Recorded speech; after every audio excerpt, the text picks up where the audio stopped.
Hey guys, it's Clutzy from Helios Beers here. Today we're out at Helios Brewing Company. Basically what we're doing out here today is just having a look at where some of these exciting beers that we've been tasting are coming from.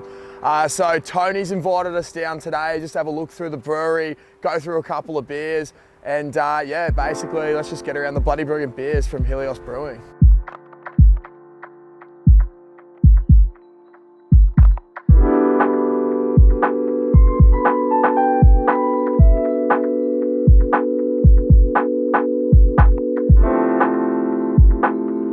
Right, yeah, so it's Clutzy from Helios Beers. As I said, we're at Helios today.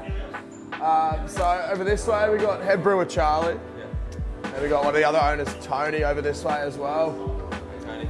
So yeah, we're just gonna have a couple of beers, go around, have a look at the brewery, and get to know Helios Brewing. So let's get amongst it. Sweet ass.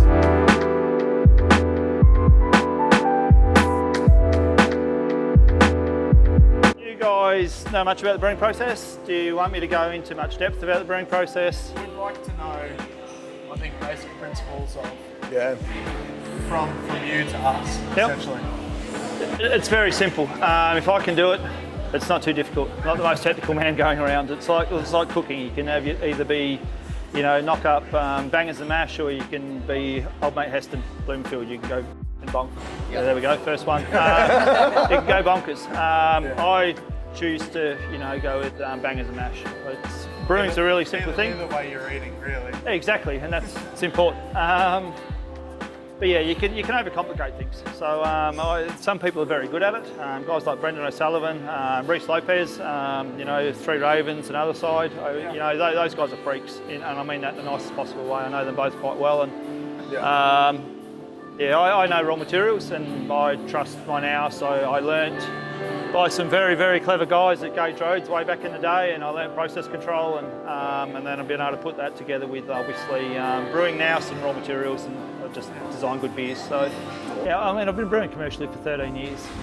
Started home brewing in the late 90s. I was brewing, like I say, I was around wine for 6 years. At a big, I think we were making 5,000 or 6,000 tonnes a year at Hortons, and so I've been around for 20 years in January. Basically, I've been across wine and beer. So. I did start at Hortons in January 2000, so.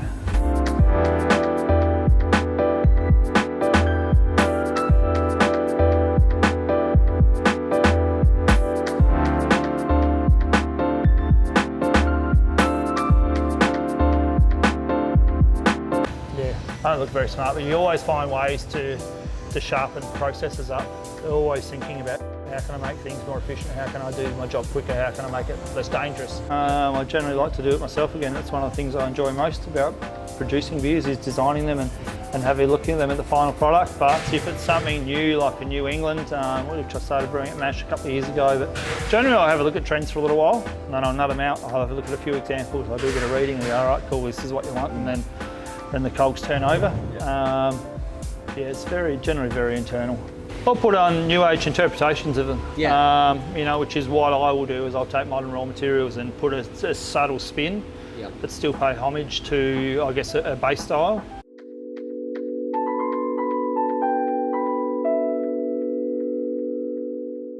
What are you guys energy-wise?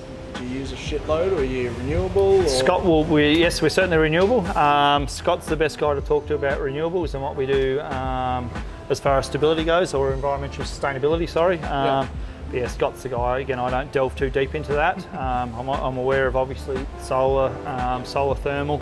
On days like today, I'd be able to open a valve upstairs and run water into there at about 85 degrees from solar power.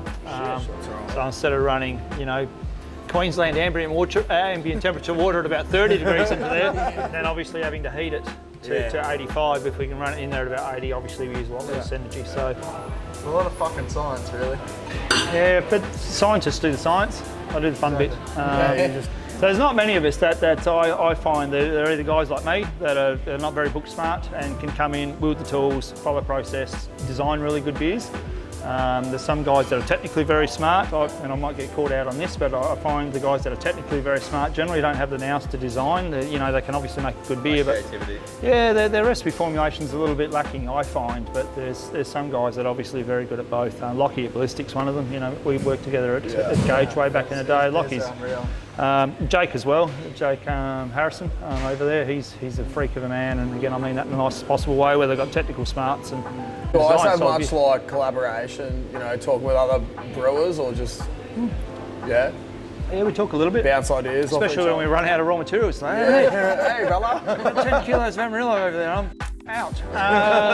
So yeah, we do swap a little bit. We call on each other when we're out of something. And we certainly talk out in the trade for sure. I think Brisbane's a really cool market. I'm really happy with the move here, and I'm probably much more ingrained with the Queensland Brewers than I probably were with the WA Brewers. But again, a lot of that was production schedule. I had to get to work over there. We were all worked like dogs. I worked my guys like dogs, and then we get out.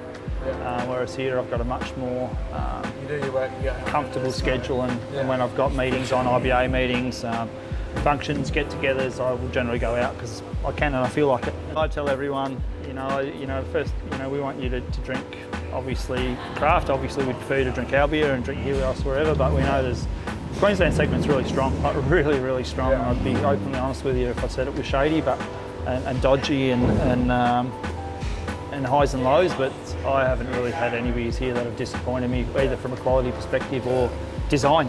Everything's really tight here. You're never going to be too disappointed. It's that Queensland spirit. Queenslander. What's your personal favourite here, or like your? Look, and it's proud of all your babies. Yeah, I am. To me, it's whatever's fresh. Yeah. Whatever comes out the fresh is like cannot tolerate. The hazy V2 is fresh. The Scotch Ale is stonking, so I've redesigned that, even though it's a few weeks old now. That's a cracking beer. I've nailed that. So moving it from a darker beer to a lighter beer, but that is a cracker, an absolute belter. It's just a pity it's not fashionable anymore. They're probably my two picks at the moment. Again, you can't go wrong here, and I literally mean that. I'll tell you, I'm pretty open and blunt. And my own products too. If I told you, if I had beer, I'd tell you.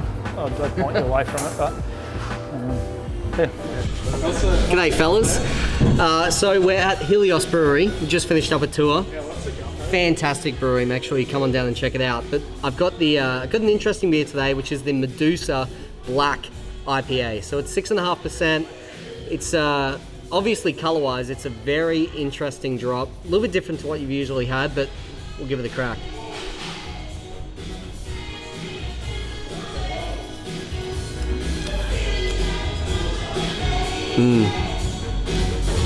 It's very malty, nice kind of chocolatey finish as well. Very different to what I was expecting, to be honest. I thought the black IPA was going to be a bit heavier, but honestly mimics the standard IPA. It's very nice, kind of like textured palate. The chocolatey finish is very nice. Mate, give it a crack, see how you go. All the best. Cheers. Righto guys, so massive thanks to Scott and Charlie for taking us around Helios Brewing today. It's been an absolute dope experience, and definitely come out and support these boys. They're only at Yurong-Pili. It's just near the train station, so it's not that hard to get to, guys. The beers here are absolutely fucking sick. So tune in. We'll get around to a couple other places, but in the meantime, let's get around the boys at Helios, and as always, give them heaps. Cheers, boy. Alright, technical difficulties.